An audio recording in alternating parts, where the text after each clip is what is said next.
Hello everyone, कैसे हैं आप सब। आई होप आप सब बहुत अच्छे होंगे। सो गाइस, मैं यूट्यूब पे काफ़ी दिनों के बाद आई हूँ, क्योंकि इससे पहले जो मेरा चैनल था आउट द डाउट्स, वो किसी रीज़न से मैं एक्सेस नहीं कर पा रही हूँ। इसीलिए मैंने दोबारा एक और यूट्यूब चैनल बनाया है जिसका नाम है free coaching with Meenu. So students, as you know, मैं इस चैनल के अंदर भी सारी एजुकेशनल वीडियोस डालने वाली हूँ, जिसके अंदर मेरी जो है 6 to 12 एनसीईआरटी बुक्स के वीडियोस होंगे और सब्जेक्ट्स मेरे वही होंगे: social studies, English, geography and economics. तो बिना देरी किए हम वीडियो को शुरू करते हैं। So students, as we were going to start the chapter number 1 of your civics book, and the name of our chapter is own equality. तो students देखिए, नाम है चैप्टर का इक्वलिटी, और जिसका मतलब होता है हिंदी में समानता। तो आप समानता से समझते क्या हैं, या फिर आपकी नज़र में जो इक्वलिटी है वो क्या होती है? एक बार ज़रूर सोच के देखिएगा। चैप्टर के अंदर तो उसके बारे में हम लोग डिस्कस करेंगे ही। तो चैप्टर की तरफ बढ़ते हैं।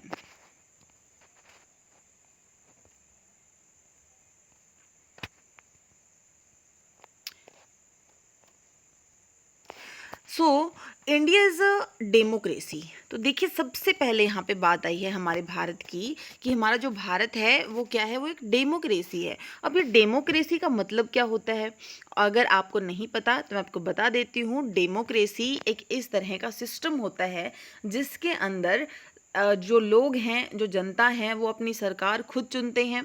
उनका जो है, एक तरह से हम कह सकते हैं हमारे इंडिया के अंदर डेमोक्रेसी है, क्योंकि अपना जो प्रधानमंत्री है या फिर दूसरे जितने भी ऊंचे पद के जो हमारे नेता हैं, उनका चुनाव किसी न किसी तरीके से हम ही करते हैं। जनता अपना खुद से शासन करती है।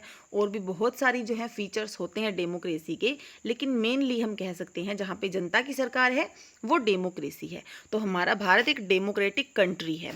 In the class 6th book we looked at the key elements of a democratic government. अब देखिए, 6th की जो हमारी बुक थी उसके अंदर हमने पढ़ा था कि जो डेमोक्रेटिक गवर्नमेंट होती है उसके क्या की एलिमेंट्स होते हैं। These include peoples participation, the resolution of conflict and equality and justice. जिसके अंदर हमने पढ़ा था कि जो गवर्नमेंट है या फिर जो हमारी सत्ता है उसके अंदर लोगों का जो पार्टिसिपेशन है, जो कन्फ्लिक्ट जब लोगों के बीच में हो जाता है किसी बात को लेके, अगर उनके बीच में कोई टकराव हो जाता है तो उसका रिजोल्यूशन किस प्रकार से होता है, या फिर जो इक्वेलिटी है या फिर जस्टिस जो है वो क्या होते हैं, हमारे डेमोक्रेटिक गवर्नमेंट के की एलिमेंट्स होते हैं। Equality is a key feature of democracy and influences all aspects of its functioning. In this chapter, you will read more about equality, what it is, why it is important in a democracy, and whether or not everyone is equal in India. तो देखिए, chapter के अंदर हम लोग पढ़ने वाले हैं equality के बारे में, कि ये इक्वलिटी है क्या और ये क्यों ज़रूरी है एक डेमोक्रेटिक कंट्री के अंदर या फिर किसी भी डेमोक्रेसी के अंदर, और क्या भारत में जो जितने भी लोग हैं क्या वो समान हैं, क्या हम उनको इक्वल कह सकते हैं। Let us begin by looking at Kanta story. तो इस बात को जो है हम समझने के लिए कांता नाम की एक औरत की स्टोरी को सबसे पहले पढ़ेंगे। सो गाइस, चैप्टर में सबसे पहले हम लोग ये पिक्चर देख पा रहे हैं, जिसके अंदर कुछ एक आदमी और कुछ औरतें हैं जिनके नाम यहाँ पे नीचे दिए गए हैं। आप देख सकते हैं मनजीत कौर, तेजा सिंह जो कि एक ट्रेडर है, और जो मनजीत कौर है वो एक टीचर है, गिरीश राव एक स्टूडेंट है, कांता देवी एक डोमेस्टिक वर्कर है, और सुजाता कुमारी डोमेस्टिक वर्कर ही है। अब यहाँ पे इस सब का क्या मतलब है हम बहुत अच्छे से समझने वाले हैं। तो देखिए, यहाँ पे जो है लाइन लगी हुई है लोगों की, जिसके अंदर सबसे आगे दो औरतें खड़ी हैं, आपस में इनकी कुछ बातें हो रही हैं, वो बातें ही हम लोग पढ़ने वाले हैं। Isn't it good, Suza, that we can all vote as equal citizens of our country?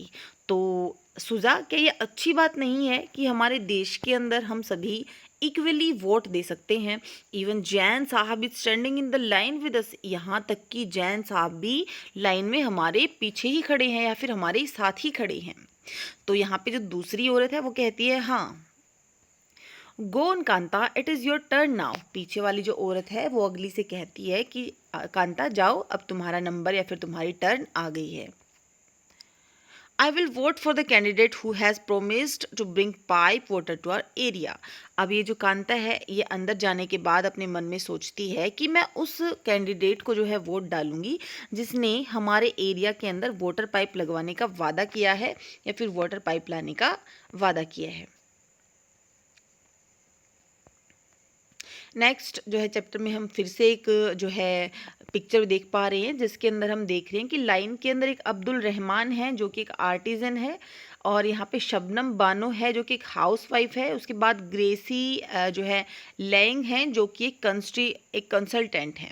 इसके बाद इसाक लालिंज हैं जो कि गवर्नमेंट ऑफिसर हैं। उसके बाद रुखसाना मिर्ज़ा है जो कि मीडिया पर्सन है। योगराज हैं जो कि अनएम्प्लॉयड हैं जिनके पास कोई रोज़गार नहीं है और अशोक जैन एक इंडस्ट्रियलिस्ट हैं। आगे फिर से हम जो है इनकी बातें देखते हैं कि इनके बीच में क्या बातें हो रही हैं। We will see you later Kanta. अभी जो गाड़ी में जो व्यक्ति जा रहा है वो कांता से कहता है कि बाद में मिलते हैं कांता। यस नमस्ते साहब, और ये इसको नमस्ते बोलती है। आफ्टर दैट ये दोनों ही औरतें साथ में जा रही होती हैं और इनके बीच में क्या बातें हो रही होती हैं वो हम पढ़ लेते हैं। Gudiya has been running fever and I have to take her to the hospital. जो गुड़िया है उसको बहुत ज़्यादा बुखार हुआ है और मुझे उसे हॉस्पिटल लेके जाना है। But I will have to finish the work at sahib's house first. लेकिन मुझे उससे पहले साहब के घर पे जाके काम कंप्लीट करना होगा and ask for some advance, और कुछ एडवांस पैसे की लिए पूछना होगा। Here have some of this you will feel better. ये कुछ है और तुम इससे अच्छा महसूस करोगी। And when I get back in the evening we will go to the hospital okay. जब मैं शाम को वापस आऊँगी तो हम हॉस्पिटल चलेंगे। अच्छा। It is no wonder that Gudiya falls is often the basti is never cleaned. और ये तो बिल्कुल अक्सर होता है, इसमें ज़्यादा आश्चर्य की बात नहीं है कि जो गुड़िया है वो कई बार बीमार हो जाती है क्योंकि उनकी जो बस्ती है वो क्लीन नहीं है, वो साफ़ नहीं है, ना ही उसको कभी साफ़ किया जाता है। Make sure to do the corners properly. अब यहाँ पे जो कांता है ये साहब के घर में काम कर रही होती है और यहाँ पे इसकी जो मैडम है वो उसको कहती है कि अच्छे से जो कोने वगैरह हैं उनको साफ कर दो। हियर इज़ योर एडवांस, और ये तुम्हारा एडवांस है Kanta, but don't make a habit of it. लेकिन इसकी आदत मत बना लेना। No madam. अब ये जो कांता है कहती है कि नहीं नहीं मैडम ऐसा नहीं है। That evening just a few more minutes बेटी। और आगे जो हम देखते हैं ये जो कांता अपनी बेटी को हॉस्पिटल लेके जाती है, हॉस्पिटल में भी एक लंबी लाइन के अंदर खड़ी हुई है और अपनी बच्ची को कहती है कि बस थोड़ी देर और रुको बेटा। Jain madam and Jain Sahib may stand in line to vote, but they never have to do it when their children are sick. अब यहाँ पे देखिए जब वोट देने के लिए सब जा रहे होते हैं तो उनकी जैन मैडम और जैन साहब लाइन में खड़े होते हैं, लेकिन जब उनके बच्चे बीमार होते हैं तो वैसा नहीं करते हैं। अब ऐसा क्यों? उससे पहले हमें चैप्टर को पढ़ना होगा। तो यहाँ पे हमने सबसे पहले एक चीज़ नोटिस करी कि इक्वल राइट टू वोट। अब ये क्या चीज़ होती है कि हमारे देश के अंदर हर व्यक्ति को, प्रत्येक व्यक्ति को समान अधिकार है वोट देने का। प्रत्येक व्यक्ति जिसकी उम्र 18 साल है वो क्या कर सकता है, वो वोट देने के लिए जा सकता है। द स्टोरी वो begins with Kanta standing in line to cast her vote. अब जो कहानी है वो शुरू होती है कहाँ से, जब कांता लाइन में वोट देने के लिए खड़ी होती है। Look again at the various people who are standing in line with her. और फिर से हम देख सकते हैं उन लोगों को जो कि लाइन में उसके साथ खड़ी हैं। कांता रिकग्नाइजेज हर एम्प्लॉयर। अब जो कांता है उसको पता है, वो जानती है अपने एम्प्लॉयर को जिसने उसको काम दिया है, अशोक जैन जिनका नाम है, एंड छोटे लाल, और जो दूसरा है उसका नाम है छोटे लाल, हर नेबर। और छोटे लाल क्या है, उसका पड़ोसी है। In a democratic country like India, all adults irrespective of what religion they belong to, how much education they have had, what caste they are, or whether they are rich or poor, are allowed to vote. तो देखिए यहाँ पे हमें एक तरह से हमारी democratic जो कंट्री है इंडिया, उसके अंदर हमें इक्वेलिटी की डेफिनेशन भी देखने को मिल रही है। अब ये डेफिनेशन क्या है कि in democratic like India, Bharat जैसी एक डेमोक्रेटिक कंट्री के अंदर ऑल अडल्ट, हर अडल्ट व्यक्ति, वयस्क व्यक्ति, अब चाहे वो किसी रिलीजन का है, किसी भी धर्म से वो संबंधित है, how much education they have, या फिर कितनी भी एजुकेशन उसके पास है, ज़्यादा है कम है, वट कास्ट दे आर, किस कास्ट का है वो, किस जाति का है, और कि वो गरीब है या नहीं है, लेकिन उसको जो है वोट देने का अधिकार प्राप्त है. This, as you have already read in the class 6th book, is called universal adult franchise and is an essential aspect of all democracies. और यही वो चीज़ है जो आपने 6th क्लास में पढ़ी थी, जिसको इसी चीज़ को हम यूनिवर्सल एडल्ट फ्रेंचाइज बोलते हैं. देखिए बहुत ही इंपॉर्टेंट लाइन, और बहुत ही तीनों ही हमारे जो वर्ड हैं यूनिवर्सल एडल्ट फ्रेंचाइज इंपॉर्टेंट हैं, क्योंकि ये हमें बताते हैं कि किसी भी डेमोक्रेटिक कंट्री के अंदर प्रत्येक व्यक्ति को वोट देने के लिए समान अधिकार प्राप्त होता है. और जितनी भी डेमोक्रेसीज हैं वहाँ पे यूनिवर्सल अडल्ट फ्रेंचाइज क्या है, एक एसेंशियल एस्पेक्ट है, एक बहुत ही महत्वपूर्ण पहलू होता है. The idea of universal adult franchise is based on the idea of equality because it states that every adult in a country, irrespective of their wealth and the communities he belong to, has one vote. तो देखिए ये जो idea है universal adult franchise का, ये किसके ऊपर based है, इसका मेन, इसका जो बेस है, इसका जो आधार है वो क्या है, वो एक इक्वलिटी के आइडिया पे बेस है. बिकॉज ये बताता है हमें कि किसी भी देश के जो अडल्ट हैं, जो जिनकी उम्र 18 साल से ऊपर है, या फिर जो 18 साल के हैं, उनके धन का जो है या फिर उनकी कम्युनिटी से कोई मतलब नहीं है, चाहे वो किसी से भी बिलोंग करता हो व्यक्ति, लेकिन वो क्या कर सकता है, वोट दे सकता है. Kanta is excited to vote and happy that she is equal to all of others because each of them has one vote. अब देखिए कांता जो है वो एक गरीब औरत है, जिसके पास अपने बच्चे को हॉस्पिटल में ले जाने के लिए भी पैसे नहीं है. वो खुश होती है ये देख के कि हमारे देश के अंदर प्रत्येक व्यक्ति को समान अधिकार प्राप्त है वोट देने का, वो उन सबके बराबर में खड़ी है, तो उसको अच्छा महसूस होता है, इसलिए वो खुश होती है. But as her days goes on, Kanta becomes less certain about what this equality really means. लेकिन जैसे जैसे दिन बीतता है कांता का, उसे एहसास होता है कि जिस इक्वलिटी को वो सुबह या फिर मॉर्निंग में महसूस कर रही थी, असल में इसका मतलब क्या है. क्या इक्वलिटी सच में है, या फिर एक हम कह सकते हैं कि सिर्फ वोट देने के लिए लोग जा रहे हैं वहाँ पे इक्वलिटी है, या फिर हर जगह उसको इक्वलिटी देखने को मिलती है. तो आगे भी हम चैप्टर को पढ़ते हैं.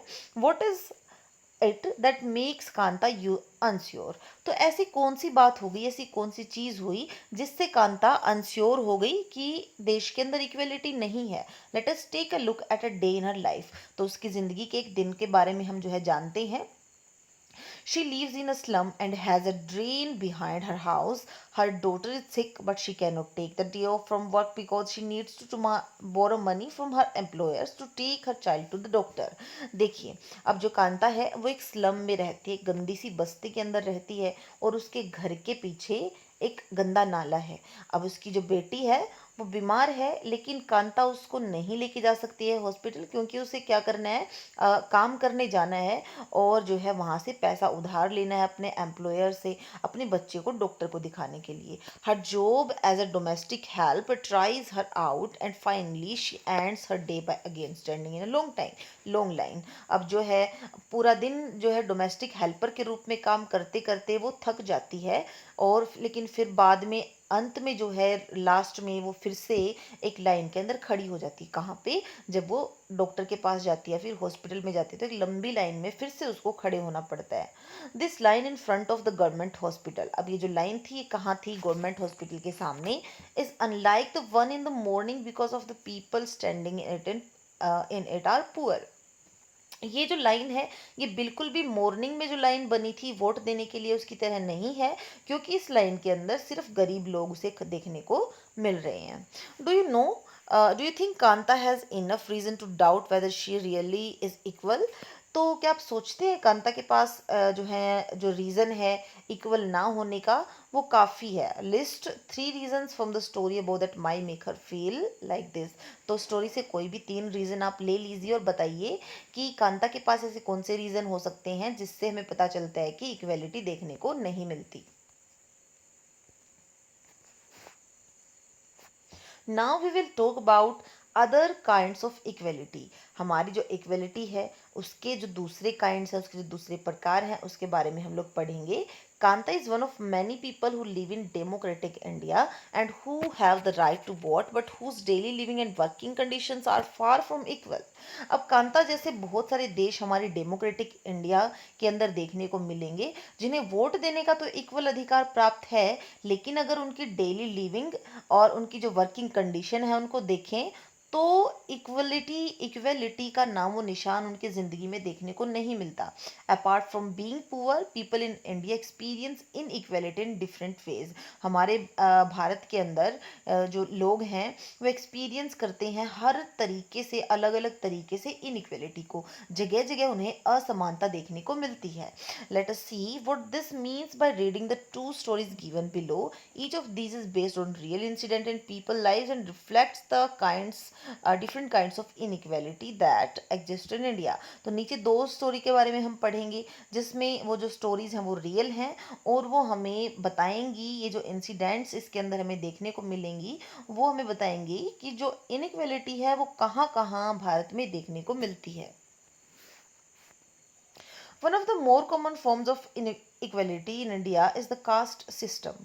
अगर भारत के अंदर सबसे कॉमन फॉर्म की बात करें, इनइक्वलिटी की सबसे कॉमन फॉर्म की हम बात करें तो वो है हमारा कास्ट सिस्टम. हमें हमारे भारत के अंदर देखने को मिलता है कि अलग अलग कास्ट के लोग यहाँ पे रहते हैं. यहाँ पे ऊंच नीच का जाति के हिसाब से लोगों के साथ बड़ा भेदभाव किया जाता है. If you live in rural India, your cast identity is something that you probably learn और experienced very young.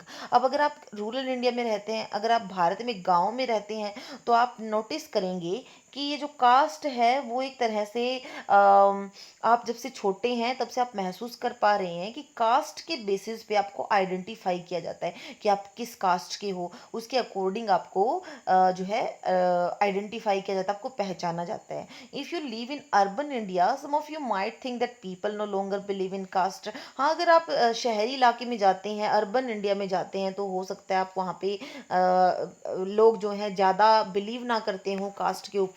But just look at these matrimonials shown from a leading English newspaper and you will see how important the issue of caste continues to be in the minds of highly educated urban Indians. लेकिन देखिए यहाँ पे कुछ जो है English newspaper हैं जिससे हमें पता चलेगा कि भारत का जो अर्बन एरिया है, जो शहरी इलाका, वहाँ पे भी जो एजुकेटेड अर्बन इंडियंस हैं उनके दिमाग में भी ये जो कास्ट जो है वो अभी तक कंटिन्यू है. उसको वो अभी भी अपने दिमाग में बिठाए हुए हैं कि जो कास्ट है, कास्ट के बेसिस के पे लोगों के बीच में जो है डिफरेंस करना, वो सब अभी भी लोगों के दिमाग में चलता है.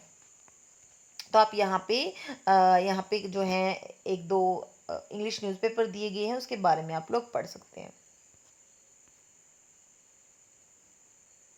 Now let us read a story about the experience of a Dalit child attending school. तो अब हम एक कहानी पढ़ेंगे एक दलित बच्चे के बारे में जो कि स्कूल जाता था.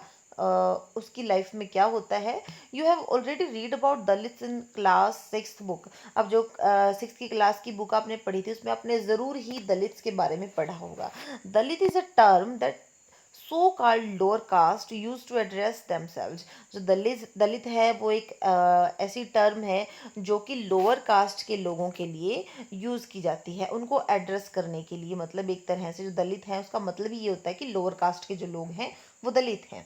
दलित मीन्स ब्रोकन. दलित का मतलब होता है टूटा हुआ. And by using this word lower caste are pointing to how they were. और इसका यूज़ करके जो लोअर कास्ट हैं उनको एक तरह से पॉइंट आउट किया जाता है कि वो क्या हैं, कैसे हैं. And continue to be seriously discriminated against. और जो है उनको सीरियसली डिस्क्रिमिनेटेड उनके साथ या फिर भेदभाव उनके साथ किया जाता है. ओम प्रकाश वाल्मीकि नाम यहाँ पे व्यक्ति का है, ओम प्रकाश वाल्मीकि, जो कि 1950 टू 2013 तक रहा. Is a famous Dalit writer. वो क्या था, एक बहुत ही प्रसिद्ध दलित राइटर था. वो एक लेखक थे. In his autobiography Joothan he writes, I had to sit away from the others in the class and the two on the floor.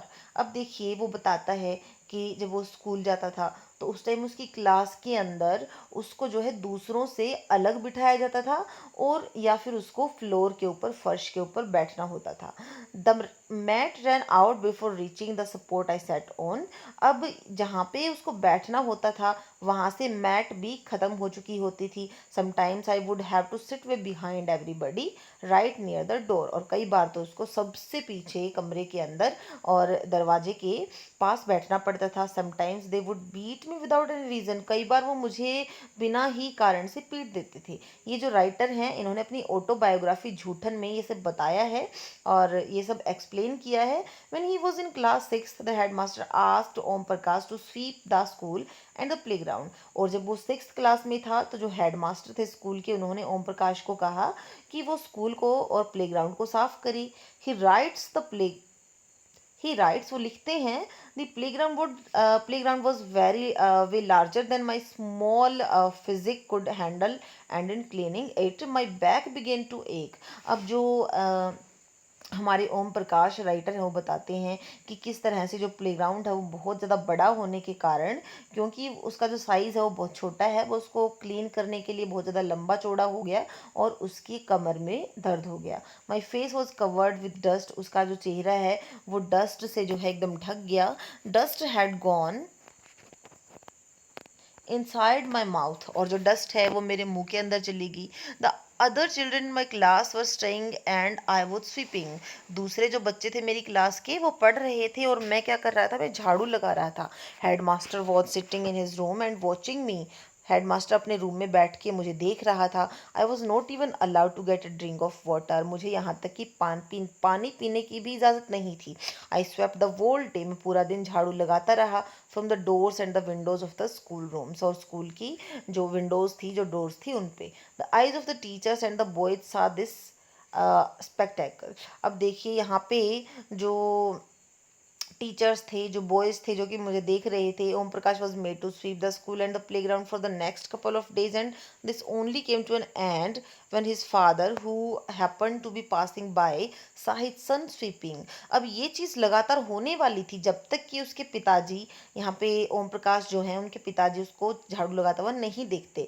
He confronted the teacher and then walking away from the school holding Om Prakash hand। वो जो है teachers के साथ जो है एक तरह से लड़ाई कर लेते हैं और चले जाते हैं स्कूल से बाहर ओम प्रकाश के हाथ को पकड़े हुए। He said loudly for all of them to hear, you are a teacher, so I am leaving now, but remember this much master will study right here in this school, and not just him but there will be more coming after him। जो headmaster से जो ओम प्रकाश उनके पिताजी कहते हैं, अभी तो मैं अपने बच्चे को लेके जा रहा हूँ क्योंकि आप लोग टीचर्स हैं, और यहाँ पे मेरा जो बच्चा है वो झाड़ू लगाने के लिए नहीं बल्कि पढ़ने के लिए आता है। सो गाइस, चैप्टर बहुत लंबा है और वीडियो भी लंबा हो गया है, तो यहाँ पे ही हम वीडियो को स्टॉप करते हैं। इसका जो नेक्स्ट पार्ट है, पार्ट 2, बहुत जल्दी मैं आपके लिए लेके आऊँगी। आज के लिए इतना ही। Thank you, have a nice day.